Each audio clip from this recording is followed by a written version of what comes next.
একটি জাল দলিল আপনাকে পথে নামিয়ে দিতে পারে। বিস্তারিত জানুন কেন এবং কিভাবে। জমি কেনাবেচা জীবনের অন্যতম গুরুত্বপূর্ণ সিদ্ধান্ত, কিন্তু দুর্ভাগ্যজনকভাবে অনেকেই জাল দলিলের ফাঁদে পড়ে আজীবন ভোগান্তিতে পড়েন। তাই আগে থেকেই সতর্ক থাকা জরুরি। 1.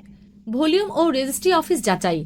দলিল সন্দেহ হলে সাব রেজিস্ট্রি অফিসে সংরক্ষিত কপি মিলিয়ে দেখুন। দরখাস্তের মাধ্যমে দলিলের সাল, রেজিস্টারের ভলিউম মেলাতে হবে। 2. স্বাক্ষর ও সিল যাচাই। স্বাক্ষর বিশেষজ্ঞ দিয়ে যাচাই করান। পুরাতন দলিলে নতুন সিল থাকলে সন্দেহজনক। সরকারি ছুটির দিনে রেজিস্ট্রিকৃত দলিলও জাল হতে পারে। মূল মালিক চিহ্নিত। এক জমির একাধিক মালিক দেখালে সাবধান হন। স্থানীয়দের সাথে কথা বলে প্রকৃত মালিক নিশ্চিত করুন। 4. নামজারি ও জরিপ খতিয়ান মিল। এসি ভূমি অফিস থেকে নামজারি মিলিয়ে দেখুন।